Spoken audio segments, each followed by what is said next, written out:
Hey, salut! Comme c'est bientôt la Chandeleur, aujourd'hui je te partage une recette de pâte à crêpes. Alors c'est pour moi la meilleure recette de pâte à crêpes, mais attention, je veux pas de débat, chacun a sa recette de pâte à crêpes qui est pour lui la meilleure. Mais j'ai cherché moi pendant des années une recette de pâte à crêpes qui pourrait me convenir, je n'ai jamais trouvé jusqu'à aujourd'hui, donc c'est pour ça qu'aujourd'hui je te partage la mienne. Je te l'ai déjà partagée sur Instagram, mais je te la mets également ici pour que toi aussi tu puisses en profiter.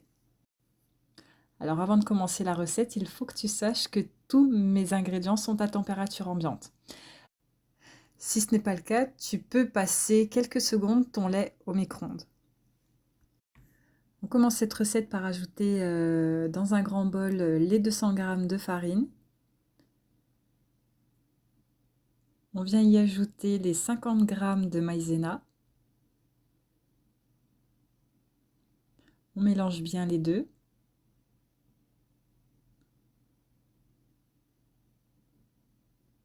On ajoute également une pincée de sel.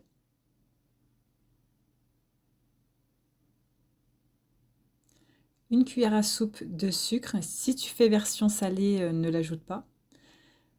On vient ajouter ensuite 4 œufs, 40 g de beurre, 30 g de crème liquide,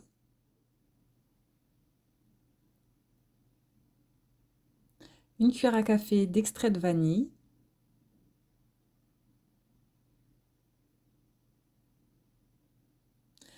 et je vais commencer par mélanger uniquement ces ingrédients jusqu'à ce que ça devienne un peu trop difficile,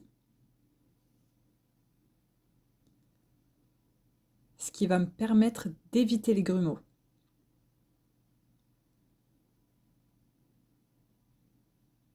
Voilà, une fois que ça devient un petit peu difficile, j'ajoute un tout petit peu de lait et je continue à bien mélanger. C'est un petit peu difficile, mais tu vois que la texture, elle change au fur et à mesure que je mélange. Alors, il faut vraiment y aller, hein. Ça fait un peu mal au bras, mais il faut ce qu'il faut. Tu verras que grâce à ça, ta pâte à crêpes, elle sera sans grumeaux. Alors, tu vois, là, j'ai pas rajouté de lait ni rien, hein, mais la texture de ma pâte a complètement changé. J'ajoute encore un tout petit peu de lait. Et tu vois, j'y vais vraiment petit à petit, hein.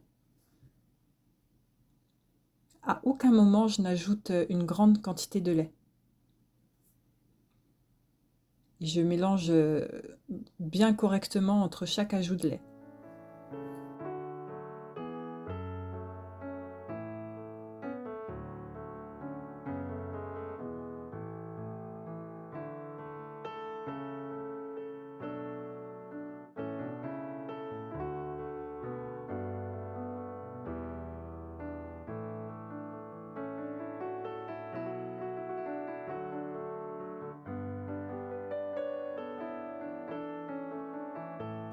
Là, on pourrait tenter d'ajouter directement le lait qui reste, mais il ne faut pas, il faut vraiment continuer à y aller petit à petit.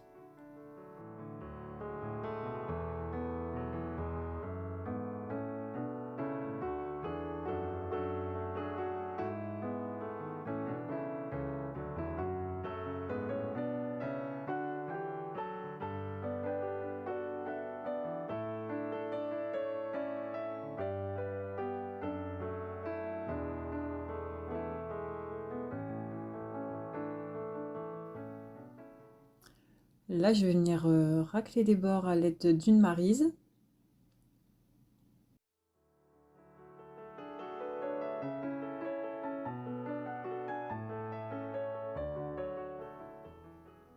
On voit qu'elle est déjà hyper onctueuse, mais on va la laisser reposer 30 minutes. Tu vois, au bout de 30 minutes, la texture que j'obtiens, elle est super lisse, elle n'a aucun grumeau.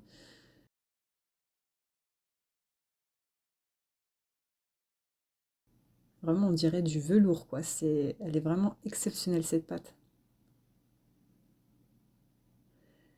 Donc une fois mes 30 minutes passées, je mets une poêle à crêpes à chauffer. Alors moi, personnellement, je mets de l'huile. J'étale un petit peu d'huile sur ma poêle, mais tu peux mettre du beurre. Je sais qu'il y en a qui préfèrent mettre du beurre. Moi, je huile une fois au début et je n'ajoute aucune huile après par la suite. Je ne vais pas ruiler ma poêle une deuxième ou une troisième fois. Jamais. Et je vais venir donc étaler ma première couche de pâte à crêpes. Alors, je l'étale comme je peux. Je suis pas une pro. Je fais vraiment comme je peux, mais ça fonctionne. Une fois qu'il y a des petites bulles comme ça qui apparaissent, on voit tout autour que ça commence à dorer. Je vais pouvoir la retourner. Alors, normalement, elle se décolle sans difficulté, hein. Si tu as une bonne poêle à crêpes, normalement, il n'y a pas de souci. Et encore quelques secondes de l'autre côté.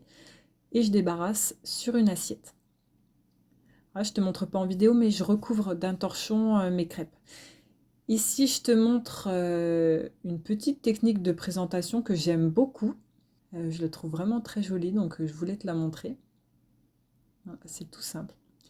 Et voilà, je te laisse avec les dernières images où je te montre la qualité, la qualité de la crêpe. Voilà, j'espère que cette petite vidéo rapide t'aura plu. J'espère que tu essaieras cette recette de pâte à crêpes et surtout n'oublie pas de me dire comment tu l'as trouvée en commentaire.